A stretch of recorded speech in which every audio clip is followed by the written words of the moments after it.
तो आज मैं आप लोगों को सुनाने वाला हूँ अपनी एक स्टोरी टाइम। ये वीडियो आप शायद देख पा रहे होगे यूट्यूब में। ये एक फुल वीडियो होने वाली है और इसमें मैं अपनी एक स्टोरी बताऊँगा स्कूल की कि कैसे मैं ऑलमोस्ट पिटते पिटते बचा था अपने स्कूल में। तो मैं पढ़ता हूँ 7th क्लास में और हमारे यहाँ एक बच्चा था दिव्यांश को। ये मोटा गेंडा सांड इस किस्म का बच्चा था। पढ़ता तो ये बिल्कुल भी नहीं था भाई। तो एक बार मुझे वो आई थी वॉशरूम और मैं गया अपनी मैम से परमिशन मांगने के लिए। मैम मैं तो वॉशरूम। मैम ने भी बोल दिया ओके जाओ। अब जब मैं क्लास से बाहर निकला तो वहाँ पर मुझे मिला अपना दोस्त और कुछ और लौंडे। इन लोगों का तो मुझे नहीं पता, ये लोग पता नहीं स्कूल भी क्यों ही था, मुझे कोई आइडिया नहीं, क्योंकि ये लोग जानबूझकर क्लास के बाहर खड़े थे ना, ये बुक कॉपी लाए थे और सारे लोग इसीलिए खड़े थे। इवन दो मेरा दोस्त भी खड़ा था। अब जब मैं क्लास में वापस आता हूँ अपनी मैम से पूछता हूँ ma'am can I come in. Ma'am कहती नो। भाई क्या नो?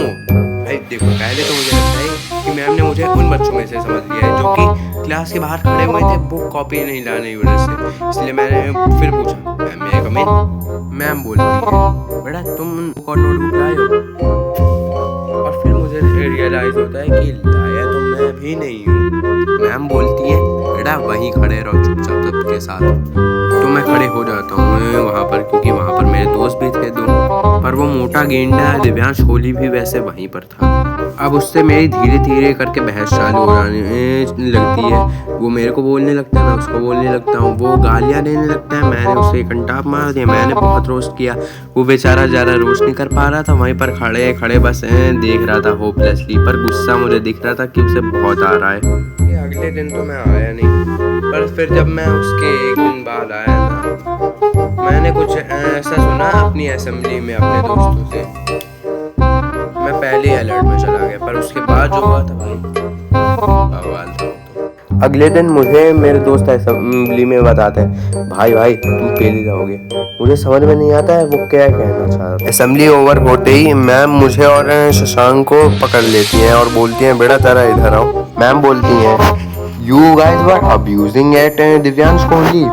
और फिर मैम हमें सीधा लेकर जाती हैं कोऑर्डिनेटर्स ऑफिस, जहाँ पर हमें मिलती है हमारी डायरेक्टर ज्योति मैम। और फिर क्या था, मैम हमें बोलने लगती हैं तुम लोग कितने बुरे हो, उसको गाली देते हो। हम बोलते हैं मैम वो भी हमें गाली दे रहा था, वो हमें मार भी रहा था। पर मैम बोलती हैं वो तो गाली ही नहीं देता, ना वो किसी को मारता है, ना वो किसी से फालतू में पंगा लेता है। अब मैम बोलती हैं जाओ प्रूफ लेकर आओ, विटनेसेस लेकर आओ कि हाँ वो गाली दे रहा था और तुम लोग सही हो और वो गलत है। शशांक तो पैनिक करने लगता है, पर मुझे पता था कि इस सिचुएशन से कैसे निकला जाए।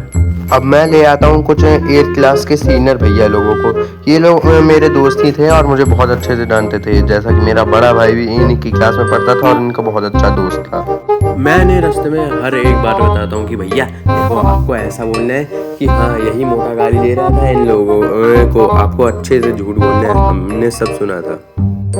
अब अनिरुद्ध भैया चले जाते हैं फुल प्रो बीस्ट मोड। वो अच्छे से एकदम फेंकने लगते हैं मैम हाँ ऐसे हुआ था मैम, देखिए आपको याद है जब लास्ट टाइम लंच में हैंड वॉश के लिए सारे बच्चे जा रहे थे तभी इसने मोटे ने गाली दी थी, आप तो तब वहीं पर थी ना, आपको भी याद होगा। अब मैम तो सच में थोड़ा बहुत कन्विंस होना चालू हो जाती है। हाँ बेटा मैं तो वहीं पर थी, मैंने इसको देखा भी था वहीं पर, तुम्हें भी वहीं देखा था, ये कुछ बोल तो रहा था तुमसे। हाँ हो सकता है, मुझे लगता है कि अभी हम लोग बच गए। पर तभी मैम बोलती हैं बेटा ये लोग तो लास्ट पीरियड में बाहर खड़े थे, तो फिर लंच कहाँ से आ गया। टर्न्स आउट कि हम लोग प्रत्यक्ष भैया और अनिरुद्ध भैया को ये बताना तो भूल ही गए थे कि भैया ये बात लास्ट पीरियड की है। उन्होंने अपने मन से ही बोल दिया है लंच की बात है। थोड़ा और समझाने के बाद मैम मान तो गई और हमें जाने दिया, लेकिन उस दिन हम लोग मौत को छूकर